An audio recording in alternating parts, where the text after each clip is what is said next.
Hey guys, James Milne, E42 here. Just want to talk to you about Polyglot Cloud, the latest offering from Universal Devices on the Node server platforms. So Polyglot Cloud is an add-on or in addition to the on-premise version of Polyglot that is already out there. We've tried to keep feature parity as much as we can to help those developers that have already written code for the Polyglot platform to also use that exact same code to write it for the cloud version. This makes sense for things that are already cloud native, like Nest and Ecobee and all those cloud providers that we're trying to integrate into our ISY for our automation platforms. So we'll just go through it real quick. There is some documentation out there. There's a PDF that we have created that'll walk you through all of this directly. So go take a look at that if you want to look at that. If not, go ahead and hit the login button. It's just polyglot.isy.io. You'll see I'm redirected to Portal to log in. We use OAuth, so you have the same login for both. So if you already have Portal, you have access to Polyglot Cloud as well. So when you first log in, you'll get to your dashboard page. This should be familiar to most of you that run the Polyglot platform now. You can see in this particular case, we have a little bit of addition because we have multiple ISYs. We can actually see that and control each one individually. So it allows us to move. As you see here, I have ISY Portal for my development node server or my development instance. ISY Portal is currently slot 1, whereas if I go to my other one, it is slot 3. So you'll see that updates in real time depending on how you select it. You'll see who you're logged in as. You'll see the alias for what ISY you're currently using. It's UUID, the firmware version, and then obviously UDI. Okay. So once you select which ISY that you want to work with, then you can go to the store. The store will have all the node servers that are currently cloud enabled. If you're a developer and want to enable the cloud portion for your code, just come ask us, and we would be happy to turn that on. We need to make sure we test it thoroughly, make sure it's all good. But again, the APIs are the same, so it should work just like it is on-prem. In this particular case, we'll go ahead and use the Ecobee node server. If I want to go ahead and install that, I just hit the install. It'll show me what I'm installing, the Ecobee node server, which is written in Python 3.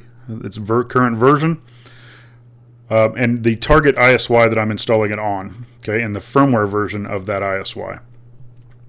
And then the slot availability slot number. Now, this is a completely arbitrary number. There's 25 slots available on every ISY. It doesn't matter if I pick 17 or 7 or 4 or 2. It really makes never mind whatsoever.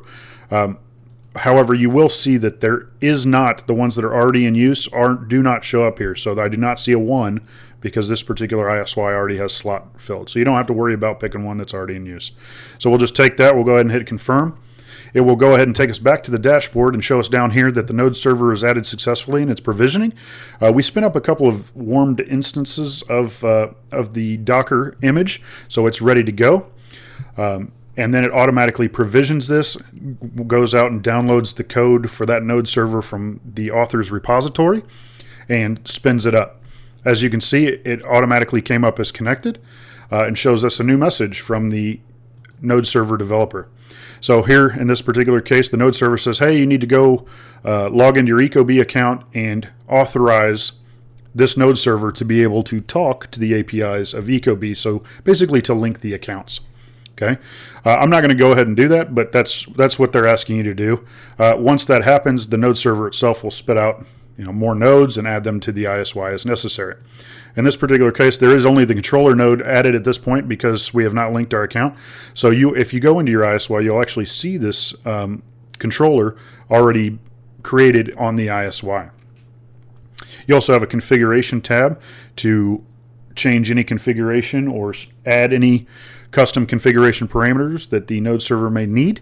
In this particular case, we don't need any. However, this is based on your node server and the writer of it, so check the node server documentation for any information you might need there. Real-time log file. This is real-time, so you won't need to update it, don't need to refresh it. It will automatically spit out the log as it goes. So if for whatever reason you have an issue, you can just copy this out into a text file, send it to the writer of the node server, and allow them to debug the node server itself. There's also start, stop, and delete. Delete obviously removes the node server from ISY as well as Polyglot Cloud. Start and stop are fairly self-explanatory. One thing you won't notice is an upgrade button. There is no upgrade button. There's no need for an upgrade button. Basically what we do is every time that you stop a node server, that instance is completely destroyed. There is nothing that carries over data-wise.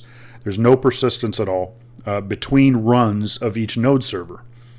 So if you stop a node server and then start it again, it actually goes out and pulls down a fresh copy of the latest version of that node server. So if you need to upgrade, just come in here, stop, wait a few seconds, then start, and it will go pull down the latest that's out there. So once you're done with all that, you should be able to link your account. Once your account's linked, you can go and do whatever you would like to do. Add as many as you want. You can add them all if you'd like. And then we log out, or we can go ahead and delete it. In this particular case, I'll go ahead and just delete this from here. If you guys have any questions, go hit us up on the forums. We'd be happy to answer. Thanks, guys. Have a good day.